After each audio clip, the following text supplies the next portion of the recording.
Welcome to Skinner and Chalmers' Weekly Roast. Today, old in a way that has no age is something from the North End. Good evening, Memfield. Good evening, everyone. Welcome back to the Weekly Roast. I'm Seymour Skinner, and tonight we are recording under what I can only describe as a cloud of collective bewilderment. Not a literal cloud, although Cumulus did drift a bit low this morning and I had to ask him to move, because Gary was trying to get a clear view of the barometric pressure gauge. He was blocking the instrument entirely, just hovering right in front of it. He means well. He's a good pet cloud. But yes, a metaphorical cloud of bewilderment as for this episode, because something happened in Memfield last Wednesday and we need to talk about it. We do. I'm Gary Chalmers, superintendent, geologist, meteorologist, and a man who has been mentally reconstructing Wednesday's events with increasing unease ever since they occurred. Welcome to the show! We have a full house tonight, which feels appropriate for a mystery episode, because this is, I think, going to qualify as a mystery episode, Gary. We've got Swampy with us again. Hey, yeah, cheers for having me. Still processing Wednesday, honestly. Swampy was a direct witness in his own way, and we'll get to that. And we also have, joining us from the pool, via the little waterproof speaker system that DeZenzo rigged up after last summer's incident, Mary Baron von Floatsalot. Good evening, everyone. It is a strange pleasure to be here, though. For me remains, as always, wherever the water takes me. I have been thinking about Wednesday since Wednesday. I don't think I've stopped. Welcome, Mary Baron von Floatsalot. Thank you, Gary.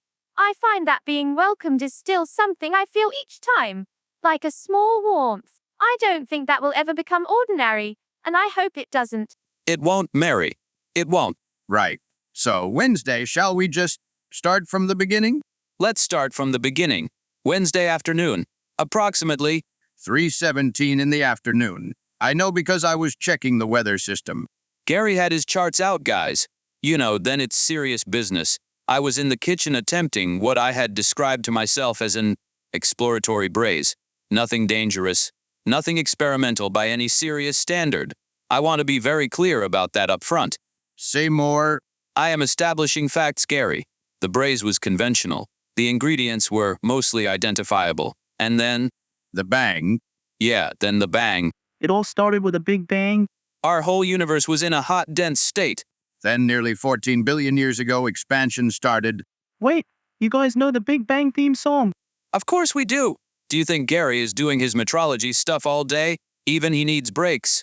I do indeed. Even the best hobby needs breaks. And it's that phenomenon like when doctors eat fast food. I watch trash TV sometimes. It's grounding. Well, I wouldn't call Big Bang Theory trash TV. Yeah, but you get the point. Anyways, the thing that happened, describe it. For the listeners, Seymour, in your own words. Right. So I'm standing at the hob. I'm doing my thing. And then, from somewhere outside from the direction of the north end of the street, there was a sound. Now, I have heard many sounds in Memfield. I have heard Krakatoa rumble at 3 in the morning. I have heard the alligators breach the enclosure during what I believe was a coordinated escape attempt. I have heard Master Chief test his plasma cannon in the backyard on a Sunday, which, Master Chief, we've discussed, Sunday mornings are for peace. We've discussed it multiple times. And I have heard Yugi conduct a duel against what appeared to be an extra-dimensional being in the car park of the Memfield Night Market last spring, complete with sound effects that I still cannot account for. I know Memfield sounds. This was not a Memfield sound. It was a physical event. That's the best way I can describe it. I didn't just hear it. I felt it in the floor, through my shoes, through the chair. The barometric gauge swung. Not a lot, but it moved. Seismically adjacent. Brief, intense, localized entirely outside your kitchen. The Roombas went into a panic. All 17 of them. Simultaneously, they scattered to the edges of every room they were in and then just stopped. And they stayed still for about 20 minutes afterward. Which, Gary, the Roombas have never done that. Not even for the plasma cannon incidents. The Roombas are calibrated to sound and vibration patterns from years of living in this house. Whatever they registered on Wednesday was outside their reference frame. Cogsworth came in from the garden immediately and asked us if we required structural assessment of the property, which was very thoughtful, very professional, very union, approved, I'm sure. I told him we were fine. I was not entirely sure we were fine, but structurally, yes, we were fine. And then we looked at each other. And I said, You said? That wasn't you. I said, that wasn't you. Which, for context, is a sentence I have had cause to say many times over the years, but usually in the context of a cooking incident, a Roomba malfunction, or something involving the alligators. This time I said it because the bang had absolutely zero culinary or reptilian character to it. It was categorically not a cooking explosion. I want that in the record. I have produced cooking events of considerable magnitude. The Quiche of 2019, the Great Fondue Incident, what I now refer to as the Fennel situation, and they all have a very specific atmosphere, a smell, a direction. This had none of that. None. This was external, directed, and contained a quality I haven't been able to name since. Not destructive in the conventional sense. More like a release. Something that had been under pressure and was no longer under pressure. Gary went full superintendent meteorologist geologist mode within about 45 seconds. I was at the window with the binoculars within 30. And what did you see? Smoke. And for the very first time, I wasn't thinking, why is there smoke coming out of your oven, Seymour? Or at least what looked like smoke, in the direction of the north end, dispersing quickly. No fire that I could see. No structural damage visible from the garden. And the sky was doing something. Tell them about the sky, Gary. The sky had a quality I haven't seen before, a kind of luminous disruption, like the air itself was settling back into place. Very brief, maybe 15 seconds after the bang, and then it was gone and the sky was entirely normal. And that, listeners, is when I went to check on Mary. Before you continue, I want to describe what it was like from the pool, if I may, because I think my perspective was particular. Please, Mary, go ahead. I was floating, as I do. It was a Wednesday afternoon, and the light was coming through at that low, golden angle that happens in the middle of the week in autumn, when the sun hasn't quite decided how committed it is to the sky. I was thinking. What were you thinking about, if you don't mind sharing? I was thinking about two things. The first was whether other pool toys in Memfield, or anywhere, given what we understand about this town's relationship with consciousness, might at some point become aware, whether there is a flotation ring somewhere, or a set of armbands, quietly beginning to form a sense of self, whether I should feel lonely in my category, or whether solitude in one's category is simply a form of originality. Mary, you sound lonely. I'm not sad about it, Seymour. It's a genuine philosophical inquiry. Loneliness and being alone are not the same body of water. That's a very good distinction. And the second thing I was thinking about was Bartholomew, specifically whether a skeleton can love. Not whether Bartholomew loves. I believe he does, in the way that he tends the garden and keeps the turtles' basking schedule and sits with me in the evenings. That is a form of love. But whether romantic love is available to him, whether his architecture permits the particular vulnerability that love requires, because love does make one vulnerable, doesn't it? One becomes tidal. One becomes tidal? Gary, did you hear that? I heard it, Seymour. And I was mid-thought, in that gentle way where the water is holding you and your thoughts are holding you and everything is very still. And then it happened. The bang. The bang. And the water, the pool, reacted before I did. There was a pressure wave, I think, because the surface just lifted. Not a lot, but enough. A ripple that wasn't a ripple. More like the pool took a sharp breath, and I was moved quite violently. Rocked, I suppose, though that sounds undignified. Were you all right? Were you hurt? I am inflatable, Seymour. I am resilient by constitution. But I was startled, and being startled, for something that floats and thinks and didn't expect to be either, is quite a significant experience. You mentioned to Seymour afterward that you'd seen something, before he even came out to check on you. Yes, in the moment of the bang, and it was only a moment, it was very fast, there was a light, a beam, rising from somewhere to the north, going up into the sky. Blue, a very particular blue. Not the blue of cumulus, not the blue of the sky itself, something else entirely, purposeful, like it knew where it was going. A blue beam, going upward. Yes, and then it was gone, and the pool settled, And I floated there for quite a while thinking about what I had seen and deciding that it was real and that it mattered and that I would tell someone when someone came out to check on me. Which you did, Yamer, very promptly. I came out immediately. You came out with oven gloves still on and a slightly singed expression. The braise. I'd left the braise. The braise was fine, for the record. Possibly the most successful thing he's made this month. The shock of the bang improved my cooking. There's a thesis in there. There is not a thesis in there. Can I jump in? Because my Wednesday afternoon was, it was different. Please? Go ahead, Swampy. So, I'd been doing my afternoon mud bath, which I know it sounds like a luxury, but it's genuinely maintenance for me. Skin, joints, the whole thing. Very restorative. I've been doing it since the 1840s, and I can always tell when I've skipped it. Very important self-care, yes. And I was just in it, settled in, completely at rest, eyes half closed. The swamp was doing its swamp thing, the birds were doing their thing. A frog was sitting on my left knee, which happens a lot, and I've decided is an honor. The frog community considers you trustworthy. That's significant. I like to think so. And then the animal stopped first. Before the bang? Before the bang, maybe 2 or 3 seconds before, the birds went quiet. The frog left. The insects, you know how a swamp is always buzzing, always, it never stops, went silent. And in that gap I felt something, not heard, felt, like a change in the weight of the air, like something nearby was holding its breath. Which direction? North, which lines up with what you and Mary saw. It does. It lines up precisely. And then the bang hit, and honestly, I came out of that mud bath faster than I've moved in a long time, which is saying something for an afternoon mud bath. Those are sacred to me. Ripped right out of the restorative experience. Completely ripped out. And I stood there at the edge of the swamp, and I could feel it in the ground still, this residue. Not a tremor, nothing seismic, more like a memory in the earth. Like when you press your hand somewhere and lift it away, and the warmth is still there. It lasted maybe a minute, that residue, and then the swamp started up again slowly. First the insects, then the frogs, then the birds. Like they were testing it, making sure it was safe. That's a fascinating observational sequence. The animal response preceding the event suggests, I'm speculating, but it suggests either a precursor signal of some kind that human sensory equipment doesn't register, or an energy field that expanded at a rate animals detect before it reaches our scale. Yeah, and the aura. I don't usually talk about the aura thing because I know it sounds a bit... We live with a talking skeleton who once cited Leibniz to a conscious inflatable swan swampy.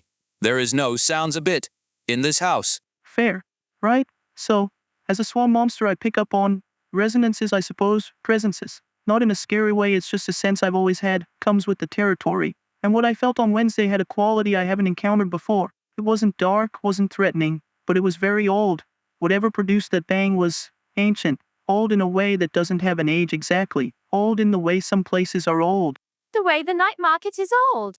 Yeah, a bit like that, actually. Old energy, non-threatening, northern direction, blue vertical light, pressure wave in air and water, animal precursor response, no structural damage. Are you building a file, Gary? I am absolutely building a file. Obviously, I'm building a file. Right. So, who did it? Or what? What was it? Before we get into speculation, and I want to flag that we are going to speculate, because we have basically no hard evidence and Memfield doesn't really do hard evidence anyway. Memfield does soft evidence and strong feelings. I want to go through the people it wasn't, because that's actually useful. Process of elimination. Classic. It wasn't Yamer. Confirmed. The braise was innocent. It wasn't Roboskinner. He's been in his flat doing pottery. I checked. He sent Seymour a photo of a bowl he made on Tuesday, and he seemed settled. Content even. He is doing well. The bowl was lovely, actually. Very considered glaze work. It wasn't Master Chief. I saw him in his garden after the bang, and he was as surprised as the rest of us. He was holding a plasma cannon, but he had a sort of sheepish expression that suggested it was a coincidence rather than causation. He came over about 20 minutes later to make sure we were okay. Very thoughtful of him. He didn't say much. He never does. But he looked at the north end of the street for a long time in that very focused visor way. Chief's long considering stare is one of the more eloquent forms of communication in Memfield, so that was noted. And it wasn't Yugi because Yugi was at the card shop on Wednesday afternoon. He confirmed it. He said he was mid-duel with a perfectly ordinary Memfield resident and heard the bang from inside the shop and came out and said, and this is Yuji. That energy was not from any card I've seen. Which from Yuji is a meaningful statement. He's cataloged a lot of unusual energies. So we're agreed it wasn't any of the usual suspects? The usual suspects are accounted for, yes. Which leaves the unusual suspects. Which brings me to what I've been thinking about since Wednesday evening, when I sat down with my charts and a glass of yip, whoop, whoop, and tried to approach this rationally. He was at the table until 11. I was at the table until 11. In his dressing gown with 6 charts and a compass, which Gary, I still don't know what the compass was for. Directional triangulation. I was trying to narrow down the precise point of origin based on yours, Mary's, and Swampy's accounts. Did it work? It narrowed it to roughly a 300-meter radius at the north end, which is specific enough to be useful, not specific enough to be conclusive. And what's at the north end, Gary? That's the thing. The new neighbor. Yeah, the new neighbor. Right. So, for listeners who haven't been following closely, there has been, for the past several weeks, a new resident in Memfield. She moved into the old house at the north end, the one that's been sitting empty since, 3 years? 3.5. Nobody could agree on what to do with it. Van Gogh tried to annex it as a mayoral satellite office at one point and was told firmly that this was not within their remit. Van Gogh interpreted mayoral remit very broadly. Van Gogh interprets most things very broadly. I noticed her first. About 5 weeks ago, I was doing an early morning swamp circuit. Sometimes I go up toward the north end. There's a patch of good marsh grass, and there was someone coming out of that house. Very early. 4:30 in the morning. That's unusual. I thought maybe she was a walker, early riser. But then the next time I saw her, it was 11 at night heading back in. And the next time, again, very late, after midnight. Not irregular hours in the Memfield sense, but there's nocturnal and then there's something else. I've had 2 sightings. Once from the car and once from the upstairs window with the binoculars. And see more before you say anything. I wasn't going to say anything. I was tracking barometric data from the north roofline and I happened to look down twice, on separate occasions, and I saw her briefly both times. What did she look like? That's the difficulty. I saw a figure, long dark clothing, a robe or a very long coat, it was hard to say, pale hair, I think, or light-colored hair, but I never caught the face. Both times she was moving, or had her back partially turned. My impression was slight film movement, no rush. I've seen her once, very briefly, from the garden. Same impression. Like someone who moves as though the ground is entirely certain beneath them. No hesitation in the step. Yeah, that's the thing that got me too. Most people, when they're new somewhere, there's a searching quality to how they walk. Like they're still mapping things. She doesn't have that. She moves like she's been places much stranger than this in Memfield. Is simply the current location. That is the quality of someone who has seen a great deal. I think about consciousness in those terms sometimes. When I became aware, I had no reference. Everything was new. Someone for whom very little is new would have a different gravity. A different gravity, yes. And she sleeps a lot. I've noticed the lights don't come on until around midday. Sometimes later. The blackout curtains she's put up are very thorough. DeZenzo mentioned something about this. Actually, he said he'd spotted the house and noticed the curtains and said it reminded him of himself on a day off, which DeZenzo does sleep remarkable hours when he's not producing. DeZenzo once sent us a production note at 2:47 in the morning and followed it with a voice message that just said, "Good night," as if that timing was entirely normal. We love DeZenzo. We do. But the point stands, she keeps very unusual hours. Up extremely late, sleeps very late, sin mainly in transitional light, dusk, late night, very early morning. And now there's a bang and a blue beam of light from that direction. And now there's a bang and a blue beam of light from that direction, yes. Gary, what do you think? I think, and I want to stress that I am a scientist and I don't usually deal in intuitions. He deals in intuitions constantly and just calls them hypotheses. I think that whatever happened on Wednesday is connected to whoever lives in that house. And I think that whoever lives in that house she's not ordinary even by Memfield standards. Very few things that find their way to Memfield are. She's right. This town doesn't get ordinary residents by accident. There's a reason everyone here is what they are. Sonic, Chief, Garfield, me, you two. The town calls to certain things. Always has. The dimensional convergence. Whatever you want to call it. Something brought it here.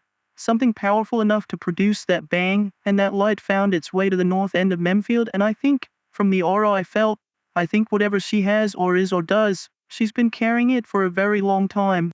I want to raise something because I think it's relevant. I pulled old property records from the town archive on Thursday, just out of curiosity. This is what Gary does for fun. Archives, property records. This is what Gary does when there's a genuine mystery. The house at the north end has a documented history going back to... Hi, sir. This is where it gets interesting. The formal Memfield records start in the mid-1800s. The house is in the first records already listed as existing structure. No build date. No original owner recorded. Existing structure. The house was already there when they started keeping records. Already there. And the owner history is sparse. Long periods of vacancy. The occasional brief registration. The most recent prior occupant before the 3.5-year gap was listed under initials only TMW duration. 11 years. No other information. TMW. Who's that? Nobody I can find any record of in Memfield's broader history. There are things that pass through places and leave only the lightest mark. It isn't evasion necessarily. Some presences are simply quiet by nature. The trace they leave is thin, because they carry things too large to announce. Mary, sometimes you say something, and I genuinely don't know what to do with it. And that is the highest possible compliment. Thank you, Seymour. I think floating gives one perspective. I am never pushing toward anything. I simply receive what comes. From what I felt in the swamp, from that aura, whatever she's got, it's not aggressive, it's contained. Like something being held, deliberately held. The bang might have been, I don't know, an accident. A slip, like when you're carrying something very heavy for a very long time, and for a moment your grip shifts. Slip. Involuntary release. Not a demonstration. Not an attack. A momentary loss of containment. Yeah, something like that. Which would explain the lack of damage. Whatever it wasn't aimed at anything. It went straight up, into the sky, which is consistent with a discharge looking for the path of least resistance. The blue beam went up. The blue beam went up, not sideways, not directed at anything. Up and gone. Whatever she is carrying it carefully. Wednesday was not carelessness. It was a difficulty. A very brief difficulty in something that is usually well in hand. Should we go and knock on the door? Absolutely not. Hear me out. Say more. Just a neighborly knock, a hello, a welcome to the street, here's some baked goods. Kind of visit. We do that? We're community people. We are community people, yes, but we are also people who have enough experience of this town to know that when someone moves to Memfield and keeps unusual hours and produces blue beams of light from their property, you give them time. You don't knock on the door. He's right. You let them come out when they're ready. That's how it worked for me way back. Nobody knocked on my swamp. The woman at the night market found me eventually. Oh, I remember. You told us in the night market episode. She always does, doesn't she? The ones who need to be found. When she's ready, she'll appear. And Memfield will be Memifield. It'll do what it does. It'll make her feel like she can stay. That's what it did for us. That's what it does for all of us. I hoped, when she does come out, that someone sees her face. I think a face is important. I don't have one, in the conventional sense, and I feel that absence in a particular way. When someone has a face and keeps it from the world, it suggests they have reasons, and reasons, usually, deserve some gentleness. Yeah, some gentleness, yeah. I'll say one more thing about the bang, and then we can do our usual wandering into other topics, because I feel like we've earned it. We have. When it happened, right after the bang, right after the sound and the floor feeling and all of it, I had a second where everything was very still. And in that second, I felt, and I know this sounds unusual. Everything sounds unusual on this podcast, Seymour. I felt like whatever produced that bang was very, very tired. Not in a dangerous way. Not in a threatening way. Just tired.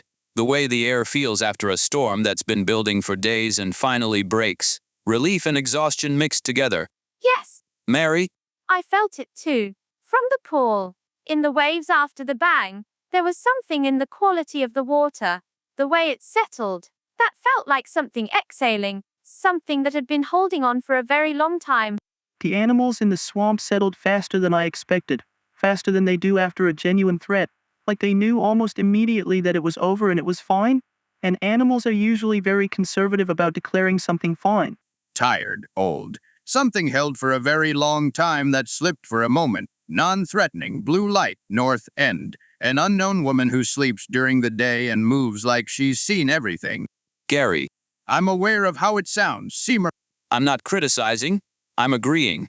I just wanted to say your name while you were piecing it together, because you do this thing when you're working something out where your voice gets very precise, and I find it deeply impressive after all these years.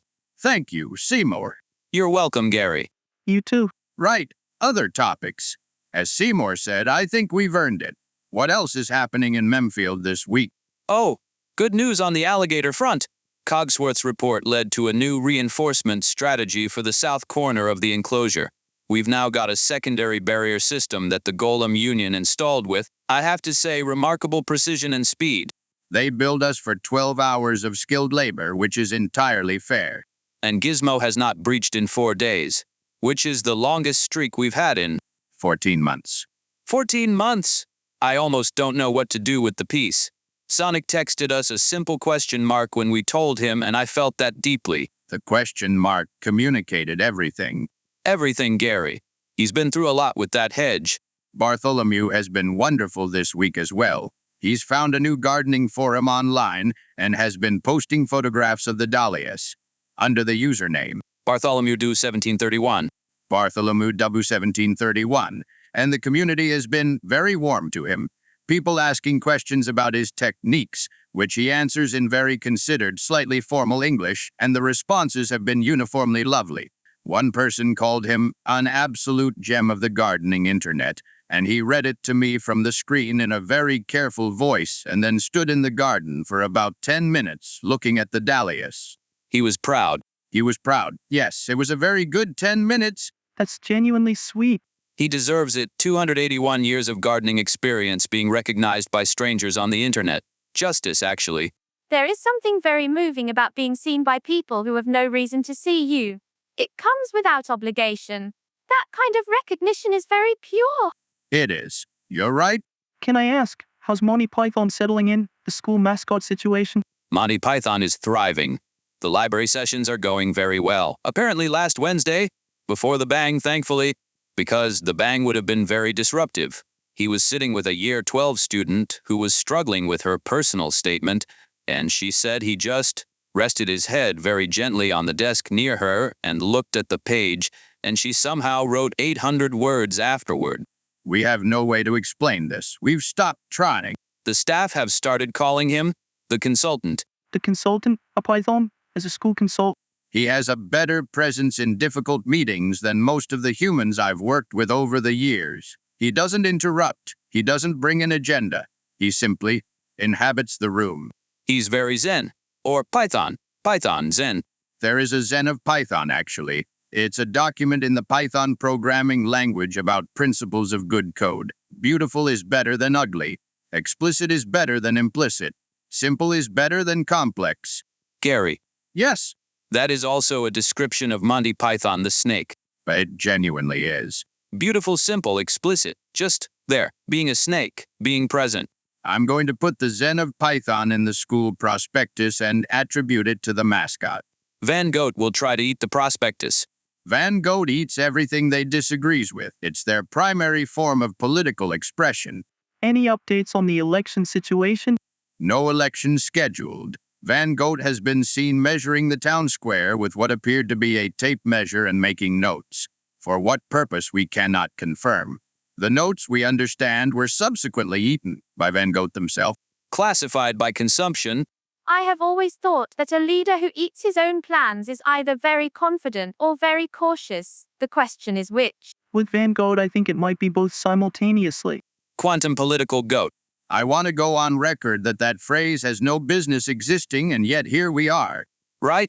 Before we go, the question of the week, which we are going to throw to our listeners because DeZenzo has been asking for more listener engagement. And DeZanzo is always right about these things even when he's asleep, which is often. DeZenzo operates on a time zone that I believe is unique to him. He does. We love him for it. The question, listeners, is this: what do you think produced the bang? We've established what it wasn't. We've established a few things it might be associated with. Now, your theories. Send them in. All theories welcome. All of them. Even the ones that seem too strange, especially those ones. We will not be able to share most of them due to the probability that many will be deeply strange even by our standards. We will share the best ones. We will share the most interesting ones. And if anyone's seen the new neighbor properly face on, I'd be genuinely curious. Not to pry, just curious. If anyone knows what it feels like to arrive somewhere new without fully understanding why, I think that is perhaps worth considering. Whatever comes from the north end of this street next, I hope it comes in its own time. And I hope when it does, we are ready to be whatever it needs. A welcoming, a warmth, the kind of place that makes you want to stay. That's Memfield. That is Memfield. Yes. That's the show, I think. That's a very good place to end. It is. Swampy, thank you for coming in again. I hope the mud bath has fully recovered from its interruption. I went back Thursday, very restorative. The frogs came back quickly, which I took as a good sign. The frogs have voted confidence. The frogs have voted confidence? Yeah. Mary, thank you as always for joining us from the pool. And for what you said about Bartholomew. I think he'd be moved if he heard it. He is always welcome to come and float beside me if he has thoughts he doesn't want to say to the dahlias. The water is very patient. It holds without asking. The water holds without asking. Right. I'm Gary Chalmers. I'm Seymour Skinner. And I'm Swampy. And I am Mary Baron von Floats-a-lot, floating, as ever, and glad of it. Good night, Memfield. Keep your eyes on the north end. And if you hear anything strange, Document it. document it. Gary will want a file. I already have a file. Good night.